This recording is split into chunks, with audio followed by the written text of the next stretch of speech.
ሰዱሱ ለየካቲት በዛቲ ዕለት አይረፍ። ቅዱስ ኤፍሬም መታሰቢያው ነው። በረከቱ በዚችም ዕለት የጴጥሮስና የሶፊያ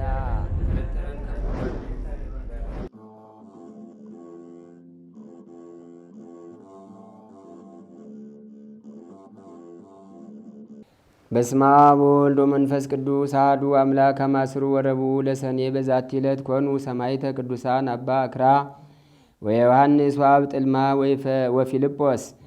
አንድ አምላክ በሆነ በአብ በወልድ በመንፈስ ቅዱስ ስም ሰኔ 14 በዚች ቀን ቅዱሳን አባ አክራና ዮሐንስ አብጥልማና ፊልጶስ በሰማዕትነት ሞቱ። ይህም ቅዱስ አክራ ከግብፅ ደቡብ ይምንውር ከሚባል አገር ሰዎች ወገን ነው። ስሙ ፊልጶስ የሚባል ወንድም ነበረው። እነርሱም ባለጸጎች ነበሩ። ስማቸው ዮሐንስና አብጥልማ ከሚባል ሁለት ቀሳውስት ጋር በሰማዕትነት የሆኑ ዘንድ ተስማሙ። አራቱም ቀርጠሌ ወደሚባል አገር የሄዱ። ክብር ይግባውና በጌታችን በኢየሱስ ክርስቶስ በመኮንኑ ፊት ታመኑ። መኮንኑም በቀስቶች እንዲነድፏቸው አዘዘ። ግን ቀስቶች አልነኳቸውም። ሁለተኛም እሳትን አንድደው በሚነድ የእሳት ምድጃ ውስጥ ይጨምሯቸው ዘንድ አዘዘ። እንዲሁም አደረጉባቸው። ጌታም መልአኩን ልኮ አዳናቸው። ከዚህም በኋላ በፈረስ ጅራት ላይ አስረው ከቀርጥስ ከተማ እስከ ይምንሁር አገር ድረስ ይጎትቷቸው ዘንድ አዘዘና ይህንንም አደረጉባቸው። ግን ምንም ጉዳት አልደረሰባቸውም። ከዚህም በኋላ ራሶቻቸውን በሰይፍ እንዲቆርጧቸው አዘዘ። ከይምንሁር ከተማም አውጥተው ራሶቻቸውን ቆረጧቸው። ጻ ከሚባል አገር ሰዎች መጥተው የቅዱስ አባ አክራን ስጋውን ወሰዱ። ውብ የሆነች ቤተ ክርስቲያንም ሰርተው ስጋውን በውስጡ አኖሩ። ከእርሱም ታላላቅ ድንቆችና ታምራት በብዛት ተገለጡ። እንዲሁም የእነዚያን የሦስቱን ቅዱሳን የፊልጶስን የአብጥልማንና የዮሐንስን ስጋቸውን ከይምንሁር ከተማ ሰዎች መጥተው ወሰዱ። በመልካም ልብሶችም ገንዟቸው ጥሩ ቤተ ክርስቲያንም ሰርተው ስጋቸውን በውስጡ አኖሩ። ከእነርሳቸውም ቁጥር የሌለው ድንቅ ተአምር ተገለጠ። ለእግዚአብሔርም ምስጋና ይሁን፣ እኛንም በእሊህ በቅዱሳን ሰማዕታት ጸሎት ይማረን ለዘላለሙ አሜን። ሰላም ለአብጥልማ ወፊልጶስ አብያጽ ዮሐንስ ወአክራ ዘደቡብ በግብፅ አመቆሙ ለስም በአውደ መኮንን ስሁስ እግዚአብሔር ባለሆሙ እምዘ ይሰርር ሀስ ዋድሃኖሙ ካይበ ምሳት ብቁስ። አንድ አምላክ በሆነ በአብ በወልድ በመንፈስ ቅዱስ ስም ሰኔ 15 በዚች ቀን የሰማይ ጭፍራ የተባለ የቅዱስ ሚናስ ጌታ ቤተ ክርስቲያኑ መሪውጥ በሚባል አገር የከበረችበት ነው። ዛቅረብኩ ማይሌተ አዘኪሬ አይላፈም ለተጸምዱ ከዘልፈ ለላ አነብብ ተወከብ ዘንዴቴ መጽሐፈን ተረሰይ ከግዚኦ ጸዲቀ መበለት ውኩፈ ምላቡላን ዘተርፈ ነቢያት ቅዱሳን ሐዋርያት ሰባኪያን ሰማዕቱ ጻድቃኑ መላእክት ትጉሃን ደናግላ ድዩ መነኮሳት ሄራን ባርኩ ባርኮ ጉባኤ ዛቲ መካን እስከ አረጋዊ ልቅ ወንዑስ ሕፃን ለዘ ጸሐፎ በክርታስ ወለዛ ጻፎን ዘይደርስ ወለዛ አንበቦ ለዘ ተርጎሞ በልሳን አዲስ ወለዘ ሰማ ቃሎ በዝነ መንፈስ በጸሎተሙ ማርያም አራቂተ ኩሉም ባይ ስቡረ የመሐረነ ኢየሱስ ክርስቶስ።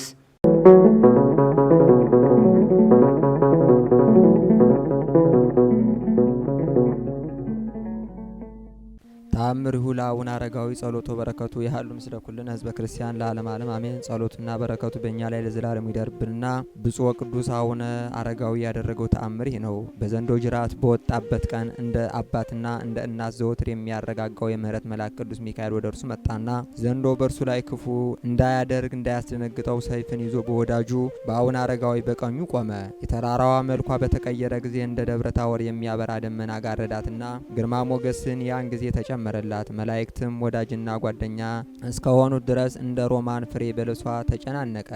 የምሽት ጊዜም ሲደርስ ህብስትን ወሰደና ባርኮ ቆርሶ በላና በግማሽ ህብስት ጠገበ። ወደዚያ ተራራ ከመውጣቱ በፊት ግን በ3 ተራራዎች ላይ በተቀመጠው ጊዜ ያለ ልማዱ 3 ህብስት በላ። ይህ ተአምር ግን ዛሬ ለመናገር እጹብ ነው። የ8 የሮም ቅዱሳን ሀገር በሆነችው በሀገሩ በአክሱም ሳለ አስቀድሞ ለምን አልተራበም? በከበረች በክርስቲያን ሰንበት በስተቀር እህልን አይቀምስም። 6 ቀን ይጾማል እንጂ። ለእኔስ እንደ ጌታችን ስለ ሰው ፍቅር ተራበ ይመስለኛል። ለራሱ አይደለም። ይች የከበረች ደብር ናት። እጅግ እስከ ዓለም ፍጻሜ ከእርሱ የሚወዱ ልጆቹም ለልጅ ልጅ ማረፊያ ትሆናቸው ዘንድ ስለ እርሱም እንዳንናገር ወደ ዳሞት ተራራ እስከወጣና እስከተሰወረ ቀን ድረስ አንዲት ቀን በቀር ምድራዊ ህብስትና እህልን አይበላም። ይኸውም ወደ ተራራ የወጣበት ቀን ነው። በዚያችም ቀን አንዲት ህብስት መጨረስ አልቻለም፣ ከግማሿ በቀር ሌላም አልበላም። ነገር ግን እንደ ጌታችን ኢየሱስ ክርስቶስ በፈቃዱ የተራበ አይምሰላችሁ፣ በግድ ነው እንጂ። መጽሐፍ ስለ ጌታችን ራቡ እኛ እንደምንራበው አይደለም፣ የራቡ መልክ ከእኛ የተለየ ነው እንጂ እንዳለ፣ እኛን ግን ራብ ያሸንፈናል፣ ድል ይነሳናል። እርሱ ግን ድል አድራጊና ቻይ ነውና በፈቃዱ ተራበ። ወደ ቀደመው ነገራችን እንመለስና በከበረ ከጠፋባቸው ከሶስቱ ተራሮች ይልቅ የከበረ ደብረ ዳሞን አቡነ አረጋዊ እንደመረጣት እንናገራለን። የከበረው የአባታችን በግማሽ ህብስት በጠገበ ጊዜ ከአሞራ አፍ ምግብን ባገኘ ጊዜ የነቢዩ ኤልያስ ልቡ እንደተደሰተ ፈጽሞ እንናገራለን። የእርሱ ደስታ ግን አንድ አይሆንም፣ የአንዱ ደስታ ለአንዱ ደስታ የተለየ ነው እንጂ። በምድር ላይ እንዳይወርድ ዝናብን አዞታልና እንደ ሁሉም ሰው በራብ እንዳይሞት በእርሱም የኤልያስ የደስታው መልክ በራሱ ነው። ስለዚህ ነገር ለጓደኞቹ አላዘነም፣ እግዚአብሔር የሰጠውን ህብስትን ከለከለው። የልቡን ጽናት ስለወደደ ኤልያስ ወዳጁን እግዚአብሔርን ህብስት እንደከለከለው ወዳጆች ሆይ እናያለን። የአባታችን የጻድቁ የአቡነ አረጋዊ በረከትና ረድኤት አማላጅነት ይጠብቀን ለዘላለሙ አሜን። ጥንተ ጠላታችን ሰይጣን ዲያብሎስ የምንለው መልካሙን ፍሬ እንዳናፈራ የሚይዘን የሚያግደን፣ እስቲ እናስበው። ለኛ ይሞተልን ማን ነው? ለኛ ይሞተልን ማን ነው? አንድያ ልጁን የሰደደልን ማን ነው? እግዚአብሔር አንድያ ልጁን ኢየሱስ ክርስቶስን ለኛ ልኮልናል። የጌታን ሕማም ሲናገር ሊቁ ዮሐንስ አፈወርቅ ወንህነኒ ለተጋባይነ ንዜኑ ሞቶ ዘኢይመውት ንዜኑ ሕማሞ ዘኢይሃምም፣ የተሰበሰብን እኛም የማይሞት የእርሱን ሞት የማይታመም የእርሱን ሕማም እንናገራለን። ከደቀ መዛሙርቱ ጋር በተገኘባት በዚያች ሌሊት በአባቱ ፈቃድ በራሱ ፈቃድ ራሱን ለሞት ሰጠ ይላል። ሁሉን የያዘውን ያዙት። ሁሉን የያዘውን ማለት የሰማይና የምድር ፈጣሪ ነው። ሁሉን የያዘ ነው። ሁሉን የጨበጠ ነው። በቅዳሴው እንደምንሰማው አዜ ኩሉ ወጸባጤ ኩሉ መሴሴ ኩሉ የምናየው ሁሉን የያዘ ሁሉን የሚገዛ ሁሉን የሚመግብ የሁሉ ንጉሥ የሁሉ ጌታ የሆነውን ያዙት፣ በቁጣ ጎተቱት ይላል። በምን ጎተቱት? በቁጣ። እርሱ ግን በፍቅር ተከተላቸው። በሚሸልተው ሰው ፊት እንደማይነገር እንደ የዋህ በግ በፍቅር ተከተላቸው። እኛ ለበዓላት አካባቢ የምናርዳቸው እንኳን ያቅማቸውን ይፈራገጣሉ አይፈራገጡም? ይፈራገጣሉ እኮ። ሁሉን የያዘው ጌታ ግን በፍቅር ተከተላቸው፣ ሊገሉት እንደሆነ እያወቀ። አያሳዝንም? ሁሉን የያዘውን ያዙት፣ ሁሉን የሚገዛውን አሰሩት፣ የሕያውን አምላክ ልጅ በቁጣ ጎተቱት። እርሱ ግን በፍቅር ተከተላቸው። በሚሸልተው ሰው ፊት እንደማይናገር እንደ የዋህ በግ ሊቃነ መላእክት በፊቱ የሚሰግዱለትን እየዘበቱበት ተንበረከኩ። ለኪሩቤል የግርማን ልብስ የሚያለብሰውን ለመዘበት ቀይ የግምጃ ልብስ አለበሱት።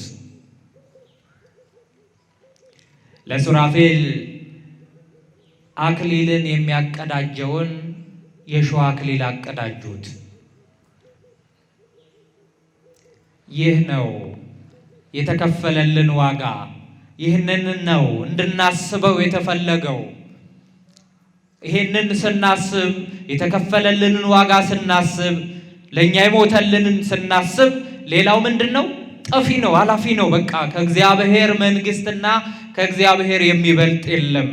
ልጄ ለመባል ደግሞ በእግዚአብሔር በቃሉ መኖር ያስፈልገናል ማለት ነው። ግበሩን ከዘይደልወክሙ ፍሬ ለንስሐ፣ ለእግዚአብሔር መንግሥት የሚያበቃችሁን መልካሙን ፍሬ አፍሩ የተባልነው ለዚህ ነው። ምክንያቱም በዋጋ ተገዝታችኋልና ዳግመኛ ወደ ባርነት ቀንበር እንዳትገቡ ተብሏል። በዋጋ ነው የተገዛ ነው።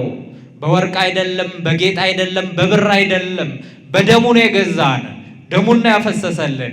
ስለዚህ ዛሬም ይህንን የተከፈለልንን ዋጋ የተከፈለልንን መስዋዕትነት የማይሞተው እንደሞተልን ስለኛ በደል እንደሞተ አስበን ፍሬ ልናፈራ በቃሉ ልንመላለስ ይገባናል። የዮሐንስ ስብከት ይሄ ነው። በቃ እግዚአብሔር ያደረገላችሁን አስቡ ነው።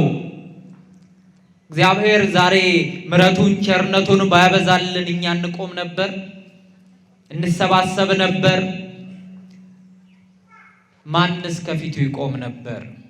አርህቡ ኆኃተ መኳንንት እንደተባለው መኳንንት ደጆቹን ክፈቱ እንደተባለው እኛም ዛሬ በውስጣችን በልባችን በሕይወታችን የክብር ጌታ እንዲገባ እግዚአብሔር እንዲገባ ልባችንን መክፈት ያስፈልገናል። ምናችንን እየሰማችሁኝ ነው? ከኔ ጋር ናችሁ? ልባችንን መክፈት ያስፈልገናል። የዛኔ የክብር ጌታ ኢየሱስ ክርስቶስ ይገባል። የዛኔ የተከፈለልን መስዋዕትነት ይገባናል። የዛኔ የሞተልን ጌታ ስለኛ ብሎ የከፈለውን ቀራንዮ ላይ የተሰቀለውን መከራ እናስባለን ማለት ነው። ስለዚህ ለእግዚአብሔር መንግሥት የሚያበቃው ያ ፍሬ ዛሬም ነገም ቅዱሳኑ ሂደውበታል። ቅዱሳኑ ተጉዘውበታል። ያ ጉዞ ደግሞ እኛ የነሱ ምኖች ነን? ልጆች ነን። አይደለንም እንዴ? የቅዱሳኑ ልጆች ነን። ዛሬ ቅዱሳኑን ብንጠራ እነሱ በሄዱበት መንገድ ልንሄድ ይገባል ማለት ነው። በዚህ በቅዳሴ ጊዜ አንተን ደስ ከማያሰኝ ሐሳብ እንለይ ዘንድ መለየቱን ስጠን ይላል። ማንን ደስ ከማያሰኝ ሐሳብ ንገሩኛ? ማንን ደስ ከማያሰኝ ሐሳብ? እግዚአብሔርን ደስ ከማያሰኝ ሐሳብ እንለይ ዘንድ ይገባል። እግዚአብሔርን ደስ የማያሰኘው ሐሳብ ደግሞ የታወቀ ነው። በሕገ ልቦናችን ሕፃናቱ እንኳን የሚያውቁት ነው። ከክፉ ሥራ መራቅ ነው። ተግሃስም እኩይ ወግበር ሰናየ፣ ከክፉ ሽሽ መልካምን አድርግ ይላል። ከምን ሽሽ ንገሩኝ? አብረን እንማማር። ከምን ሽሽ? ምንን አድርግ? መልካምን አድርግ። ሰላምን ተከተላት እሻት ይላል። ስለዚህ መልካም ፍሬ ልናፈራ ከተገባን ከክፉ መሸሽ ይገባናል ማለት ነው። መልካም ስራን ስንሰራ ደግሞ እግዚአብሔር ከኛ ጋር ነው። አንድ ጥያቄ ልጠይቃችሁ። የመልካም ነገር ሁሉ ዋጋ ከፋይ ማን ነው? ማን ነው? እግዚአብሔር ነው። ይሄንን ነው እንደ ክርስቲያን ማመን ያለብን፣ እንደ ክርስቲያን መገንዘብ ያለብን። የመልካም ነገር ሁሉ ዋጋ ከፋይ ማን ነው? እግዚአብሔር ነው። ከሰው እንዳትጠብቁ። ምክንያቱም በሰው የታመኑ ተከድተዋል። በሰው አለኝ ያሏቸው ሰዎች አስለቅሰዋቸዋል። በሰው ታምነው የተደገፉ ሰው ተሰባሪ ነውና ተሰብሯል። በእግዚአብሔር የታመኑ ግን ምን ብለዋል? ከፍ ከፍ ብለዋል። ነቢየ እግዚአብሔር ቅዱስ ዳዊት እንደሚለው የማነ እግዚአብሔር ገብረት ኃይለ የማነ እግዚአብሔር አልዓለትኒ፣ የእግዚአብሔር ቀኙ ከፍ ከፍ አደረገችኝ። የማነ እግዚአብሔር ገብረት ኃይለ፣ የእግዚአብሔር ኃይልን አደረገ ይላል። ማን ኃይልን ድንቅ ስራን ይስራልን? እግዚአብሔር ይስራልን። እግዚአብሔር ቤተሰቦች በእግዚአብሔር የታመኑ ናቸው ቅዱሳኑ። በእግዚአብሔር ታምነው ደግሞ እግዚአብሔር አላሳፈራቸውም። ምክንያቱም በረሃባቸው መካከል ጥጋብ ነበር። ቅዱሳኑ እኮ እንደኛ የተደላደለ ያማረ የሰመረ ልብስ አይለብሱም ነበረ። እንደኛ የተደላደለ ምኝታ የላቸውም ነበረ። እንደኛ ይሄ የምግብ ሰዓት እኮ የላቸውም። ቁርስ፣ ምሳ፣ ራት ብለው እኮ የሚሄዱ አልነበሩም። ነገር ግን በረሃቡ መካከል ጠግበዋል። ማንን ስለያዙ? ማንን ስለያዙ? እግዚአብሔርን ስለያዙ። በጥማቸው ረክተዋል። ማን ከነሱ ጋር ስለነበር? እግዚአብሔር። እሱን ተውትና የሰውን ልጅ ይሄ የሚበላው አውሬ የምንለው እንኳን ለቅዱሳኑ ይገዛ ነበር። ምን ይል ነበር? ይገዛ ነበረ። በዚህ በትንቢተ ዳንኤል ምዕራፍ 6 ሙሉ ታሪኩን የምናየው የዚህ የነቢዩ ዳንኤል ታሪክ በእውነት አስተማሪ ታሪክ ነው። ቅድም እንዳልኳችሁ በሰው መታመን ተሰባሪ ነው። ይሄ ንጉሱ ዳርዮስ የሚባል ንጉስ ሹማምንትን መኳንንትን ከሾመ በኋላ 123 ናቸው። እነዚህ ሹማምንት መኳንንት ባለስልጣናት ለመንግስቱ የሚያግዙት አድርጎ ከሾመ በኋላ ሶስቱን ደግሞ ልዩ አለቆች አድርጎ ባለስልጣን አድርጎ 120ውን እንዲያስተዳድሩ ሾማቸው ማለት ነው። በዚህ መካከል አንድ የእግዚአብሔር ሰው ነበር። የማን ሰው? የማን ሰው? የእግዚአብሔር ሰው። ቃሉ ራሱ ደስ አይልም? የእግዚአብሔር ሰው ሲባል ይሄ የእግዚአብሔር ሰው የተባለ ዳንኤል ነበር። ዳንኤል የእግዚአብሔር ሰው ነውና ይህ የእግዚአብሔር ሰው ይጸልይ፣ ይንበረከክ፣ የእግዚአብሔርን ስም ከአንደበቱ የማይለይ ነበር። የማንን ስም? የእግዚአብሔርን ስም ከአንደበቱ አይለይም ነበር። ሌሎች ሰዎች ዳንኤልን አዩት፣ ተመለከቱት። በሕይወቱ ሁሉ እውነተኛ ነው። ምንድን ነው? እውነተኛ ነበር ዳንኤል። የእግዚአብሔር ሰው ነዋ። እውነትን እውነት፣ ሐሰትን ሐሰት የሚል፣ ፍርድ ተጓደለ፣ ድሃ ተበደለ የሚል፣ ፊት አይቶ ለሰው የማያደላ ነበር ዳንኤል።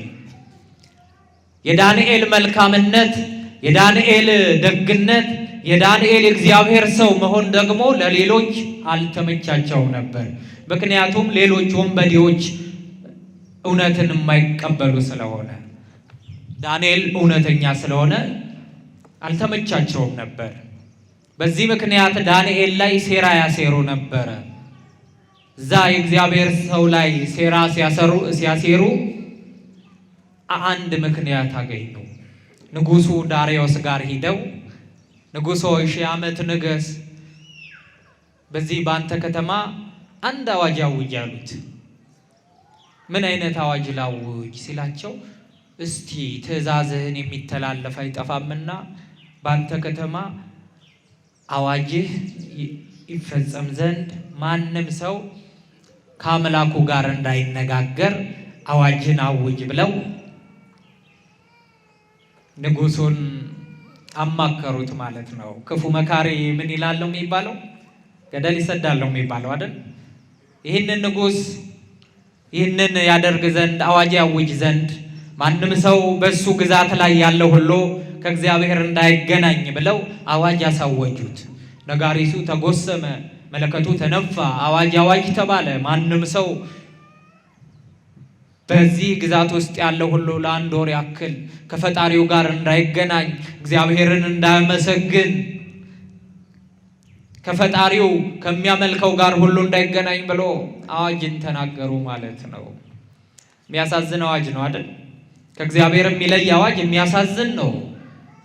ትናንት እኮ እኛ ተለይተን ነበር ካሰብነው። ማንም ሰው ወደ ቤተ ክርስቲያን እንዳይገባ ተብሎ አልነበረ? ርቀታችሁን ጠብቁ ተብሎ አልነበር? እግዚአብሔር ቤት ስትሰባሰቡ ትሞታላችሁ ተብለን አልነበር? ሕይወታችንን ማን ቀየረ? ማን አቆመ? እግዚአብሔር ታሪክ መቀየር ያቀበታል አያቀበትም? ያቀበታል። ኧረ አመስግኑት። ታሪክ የሚቀይረው እግዚአብሔር ነው። ስለዚህ ይሄ አዋጅ ታወጀ፣ ማንም ሰው ጸሎት እንዳያደርግ ተብሎ። ይሄን አዋጅ ማን ሰማ? የእግዚአብሔር ሰው። ይሄንን አዋጅ ሲሰማ የእግዚአብሔር ሰው ይሄ አዋጅ ግን እሱን ከእግዚአብሔር አለየው።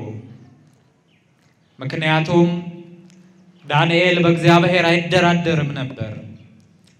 ዳንኤል እግዚአብሔር ታላቅ እንደሆነ ሁሉን ማድረግ እንደሚችል ያምናል።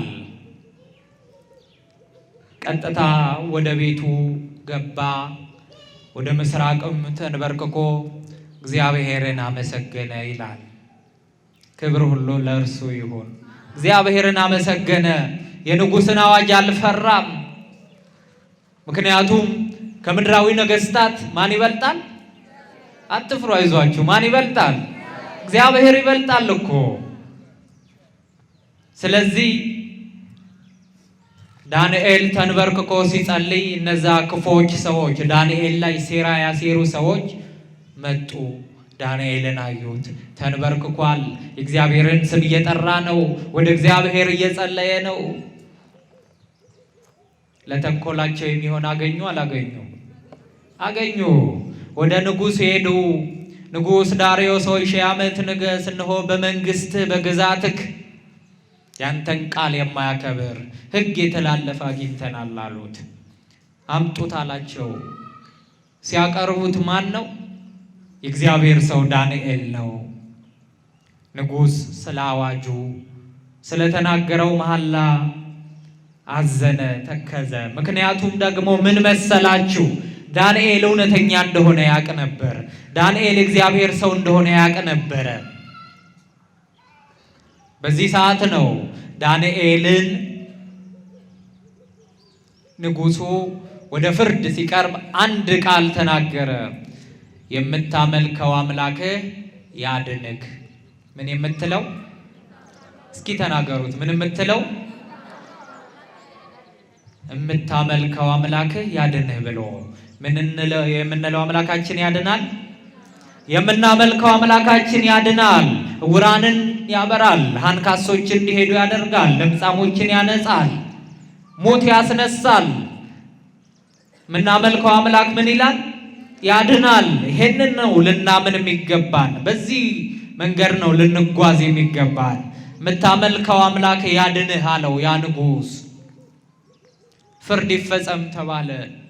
ዳንኤል አናብስቶች ወዳሉበት ጉድጓድ ተጣለ። አናብስቶች ያሉበት ጉድጓድ ውስጥ የገባ ሰው ይተርፋል? ንገሩኛ፣ ይተርፋል? አይተርፍም። ንጉሥ ዳርዮስ ስለ ዳንኤል እያዘነና እየተከዘ እንቅልፍ ባይኑ ሳይዞር አደረ። በነጋም ጊዜ እየገሰገሰ ወደ ዳንኤል መጣ። ዳንኤል ሆይ ያ የምታመልከው አምላክህ አዳነ ሆይ አለ። አንበሳ ጉድጓዱ የተዘጋበትን ድንጋይ አስከፍቶ ዳንኤልም ንጉሥ ሆይ 1000 ዓመት ንገስ፣ ባንተና በእግዚአብሔርና ባንተ ፊት በሰው ፊት ስላልበደልኩኝ የማመልከው አምላክ ምን አለኝ? አዳነኝ አለ። ክብር ለእግዚአብሔር ይሁን፣ አመስግኑት። ያ የማመልከው አምላክ አዳነኝ አለ። እግዚአብሔር ድንቅ መስራት ያቅበታል። እግዚአብሔር ታሪክ መስራት ያቅበታል። እግዚአብሔር ታሪክ መቀየር ያቅበታል። ስለዚህ ነው በእግዚአብሔር ታምነን።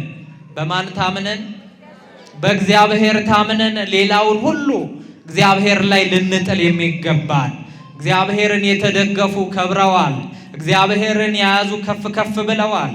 ቅድም እኮ በታሪኩ የሰማነው የጻድቁ አባታችን የአቡነ ገሪማ ታሪክ አስተማሪ ነው እኮ። ሐዋርያው እንደሚለው ደግሞ ቅዱሳኑ ኤልያስ እንደኛ ሰው ነው ይላል። እንደኛ ምንድን ነው? እንደኛ ምንድን ነው? ሰው ነው። እኛ እንደምንታመመው ምን ይላል? ይታመማል። እኛ እንደምንራበው ምን ይላል? ይራባል። ቅዱሳኑ እንደኛ የተፈጠሩ ሰዎች ናቸው። ነገር ግን በዚህ በሚያልፈው ሥጋ የማያልፈውን እግዚአብሔር አክብረው አልፈዋል። ዳንኤል ዝናብ እንዳይዘንብ ጸለየ ይላል። ዝናብም 3 ዓመት ከ6 ወር አልጣለም። ማን ስለጸለየ? ዳንኤል ስለጸለየ፣ ኤልያስ ስለጸለየ። ነቢዩ ኤልያስ ምድር ላይ የሚሰራውን ክፉ ስራዎች ተመልክቶ አይቶ የሰማይን መሳክው ይዘጋ ዘንድ ወደ እግዚአብሔር ጸለየ። 3 ዓመት ከ6 ወር ዝናብ አልዘነበም። ዳግመኛም ጸለየ፣ ዝናብ ዘነበ፣ ምድርም ፍሬዋን አበቀለች። ቅዱሳኑ ታሪካቸው ይሄ ነው። ራሳቸውን ለማን ስላስገዙ? ለእግዚአብሔር ስላስገዙ፣ ራሳቸውን ለእግዚአብሔር ስለሰጡ እኮ ነው። በዚህ ሕይወት ተመላልሰዋል። እኛንም የነሱን ሕይወት ያድለን። ቅዱሳኑን የምንጠራቸው ስማቸውን ከፍ ከፍ የምናደርገው እግዚአብሔርን ደስ ስላሰኙት ነው። እኛም ዛሬ እነሱ በሄዱበት መንገድ ልንሄድ ይገባል ማለት ነው። ግበሩ እንከ ዘይደልወክሙ ፍሬ ለንስሐ፣ ለእግዚአብሔር መንግሥት የሚያበቃችሁን መልካሙን ፍሬ አፍሩ ብሏል መጥምቀ መለኮት ቅዱስ ዮሐንስ። እዚህ የተሰባሰብነው ምን ለማፍራት ነው? ምን ለማፍራት ነው? መልካሙን ፍሬ ለማፍራት ነው እኮ። ቤታችሁን፣ ልጆቻችሁን፣ ስራችሁን ጥለን እዚህ የተሰባሰብነው መልካም ፍሬ ለማፍራት እኮ ነው። እግዚአብሔር ምሕረት ፊቱን እንዲመልስልን አይደለ? ከዚህ በላይ ምን አለ? ምንም የለም እኮ። ስለዚህ ግበሩን ከዘይደለወክሙ ፍሬ ለንስሐ፣ ለእግዚአብሔር መንግሥት የሚያበቃውን መልካሙን ስራ አድርጉ ይላል። ያ መልካም ስራ ደግሞ ሁሌ በእጃችን ነው ያለው። ቅድም እንዳልኳችሁ ነው። ተግሃስም እኩይ ወግበር ሰናይ ነው። ከክፉ ሽሽ ነው። ከክፉ ልንርቅ ይገባናል። ምክንያቱም ክፉ ከእግዚአብሔር ሳይሆን ከሰይጣን ነው። ተንኮል ከእግዚአብሔር ከቅዱሳን ሕይወት ሳይሆን ከሰይጣን ነው፣ ከሰራዊቱ ነው። አንዳንዴ ይገርመኛል። የሞተልን ቅድም እንዳልኳችሁ መድህን ዓለም ክርስቶስ እቅዱ ሐሳቡ የበደሏችሁን ይቅር ያሏችሁን ክፉ ያደረገባችሁን ይቅር በሉ ነው። እሱም ቀራንዮ ላይ ሆኖ ይቅርታን አስተምሮናል አይደል? አስተምሮናል። ኦ አባ እስራኤሎሙ እንዘ ያምሩ ይገብሩ፣ የማያደርጉትን የማያውቁትን ያደርጋሉ ብሎ አስተምሮናል ማለት ነው። ስለዚህ ያ ያስተማረን አባት በሕጉ በቃሉ እንድንሄድ ነው መጠራታችን። ለዚህ ነው ሰይጣን ጠላታችን ነው። የኛን በጽድቅ መንገድ መመላለስ ይፈልጋል አይፈልግም? አይፈልግም።